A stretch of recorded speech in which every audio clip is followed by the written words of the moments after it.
Baik, selamat pagi, siang, sore, dan malam. Kenalkan nama saya Lusnanda Purnamasman, kelas 12G.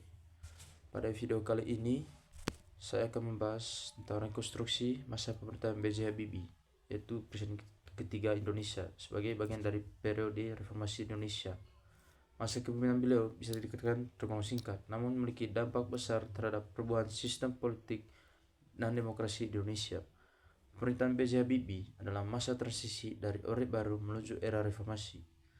Pemerintahan ini ditandai dengan pembukaan kebebasan pers, reformasi politik, dan pelaksanaan pemilu yang lebih demokratis. Beberapa kebijakan penting pada masa Habibie yaitu membebaskan tahanan politik, memberikan kebebasan pers, mengeluarkan undang-undang tentang otonomi daerah, menyelenggarakan pemilu 1999 yang lebih demokratis atau terbuka, memberikan referendum kepada Timur Timur.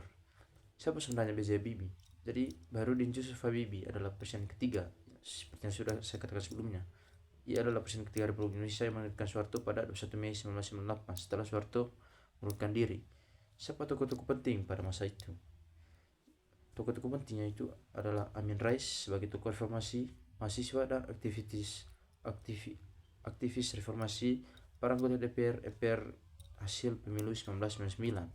Masa pemerintahan B.J. Habibie berlangsung dari 21 Mei 1998 hingga 20 Oktober 1999. Kapan kebijakan penting dilakukan? Tahun 1998 reformasi politik dimulai, dan 1999 pemilu demokratis pertama setelah Orde Baru dilaksanakan. Referendum Timur Timur juga dilaksanakan pada tahun 1999, di mana dampak kebijakan paling terasa. Yang paling terasa itu di seluruh Indonesia ya, terutama dalam bidang politik dan kebebasan pers.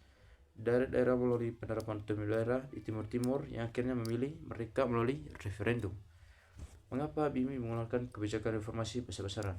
Karena Indonesia sedang mengalami krisis multidimensi, yaitu krisis ekonomi, politik, dan kepercayaan publik. Reformasi diperlukan untuk mengembalikan stabilitas dan memperbaiki sistem pemerintahan yang sebelumnya cenderung otoriter.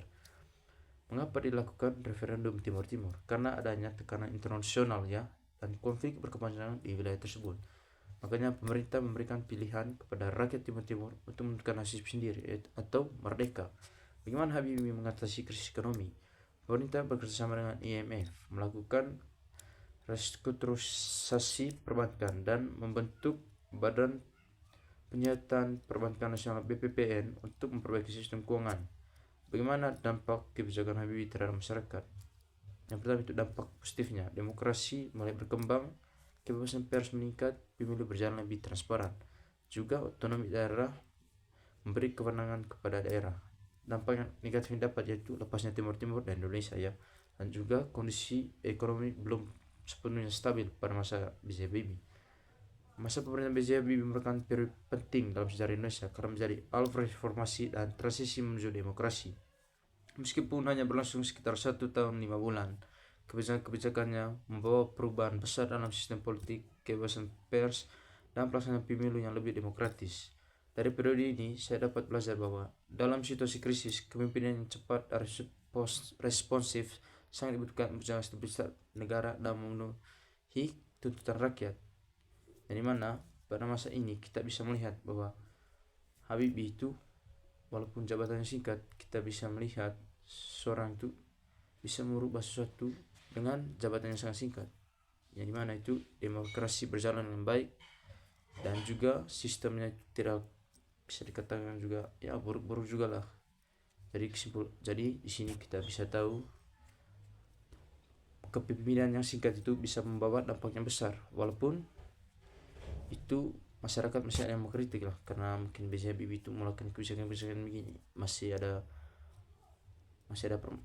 ada konflik dengan masyarakat ataupun dengan lembaga-lembaga mungkin yang tidak setuju dengan kebijakannya. Tapi itu mungkin ya kita tahu lah, B.J. Habibie itu mempunyai IQ yang tinggi, yang dimana itu dia bisa mengatur semua sistem tatanan negara ya, dan juga dia yang saya apresiasi juga dia bisa menaikkan nilai tukar mata uang rupiah ya, yang dari berapa ribu itu sekian bisa naik melambung tinggi gitu.